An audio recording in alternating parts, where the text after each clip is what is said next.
Hi, I am Mike Sewell. I'm the founder of Asheville on Bikes, and I want to welcome you all to the Mayor's Ride. Thank you very much for coming and riding the city with us. We're going to show you some of the great parts about riding in Asheville. We're going to show you some of the challenges, and then we're all going to share the common vision of creating a city that is the gold standard for multimodal transportation options. Bicycle, bicycle, bicycle. I want to ride my bicycle, bicycle, bicycle. I want to ride my bicycle. I want to ride my bike. I want to ride my bicycle. I want to ride it where I like. You wouldn't build a road from point A to point B without accommodating the parking. I think we can all nod our heads and kind of agree with that. Similarly, when you build bicycle infrastructure, you have to take into account the parking for those bicycles, right?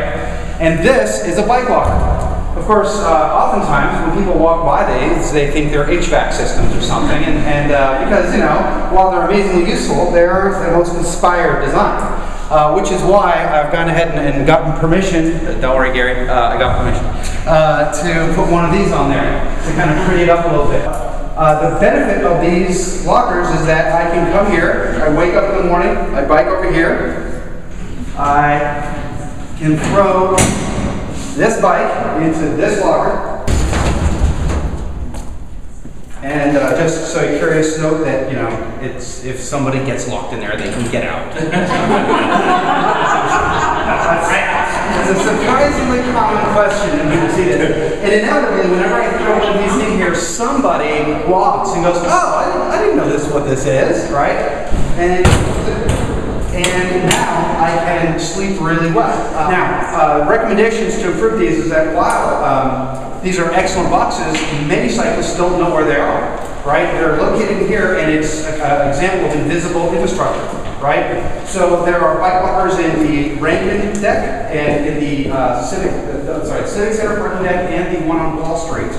But the cyclists don't know they're there. Perhaps this would be better placed in Pritchard Park, or perhaps this might be better placed at the main transit center off of Fox Avenue, so the cyclists can get off. If they have to work overnight somewhere, they can sleep well knowing that their bicycle is in a safe location. So we've never really celebrated our climbing lane, and while other groups, we all have heard of the ribbon cutting, and one thing about adapting multimodal infrastructure, it's a little bit, you got to take a little bit of break from tradition. So instead of the ribbon cutting, we have the bike tube cutting. And Barb, we got Yuri over there with a piece of scissors. We would be honored if you would christen our climbing lane. I would be honored if the vice mayor would do that. All right. Yeah. All right. Ready? Go for it. All right. Do we have pictures?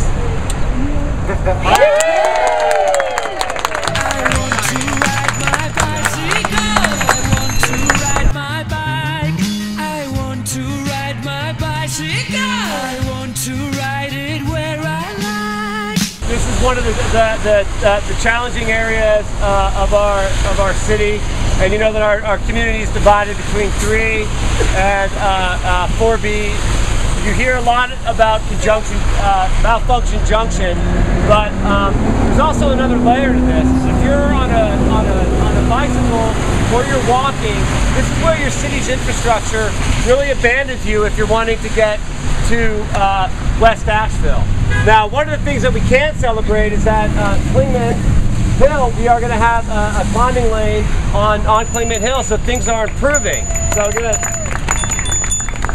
but I want you all to turn your heads this way, right, and let's look at our bus stop here.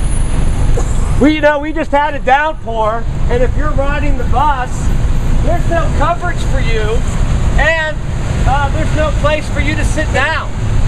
I'd like you to, before we walk out of here, to take a moment and to look at the quality of our sidewalk. We have an inordinate amount of debris covering the sidewalk, and where we have these wonderful trees, right here, we only have about a foot of sidewalk space.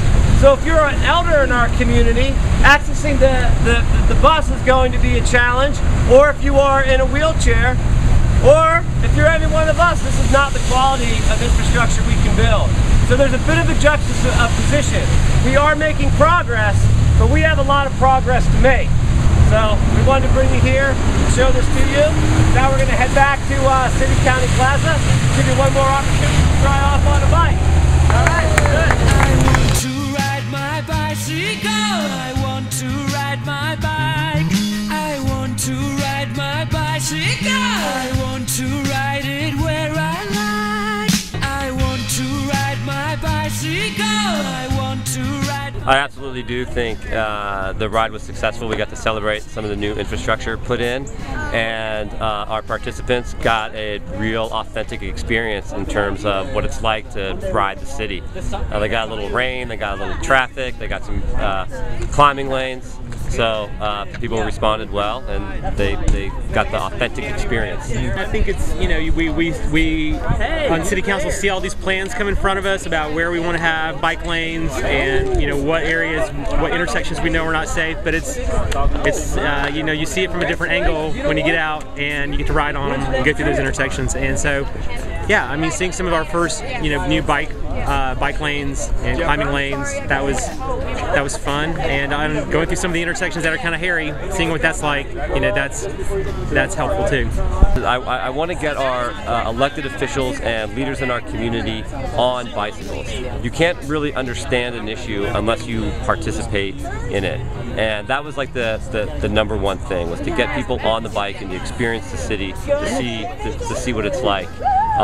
The long range goal is to continue to build relationships with our city leaders that expedite the implementation of the Bicycle Comprehensive Master Plan. I want to ride my bicycle.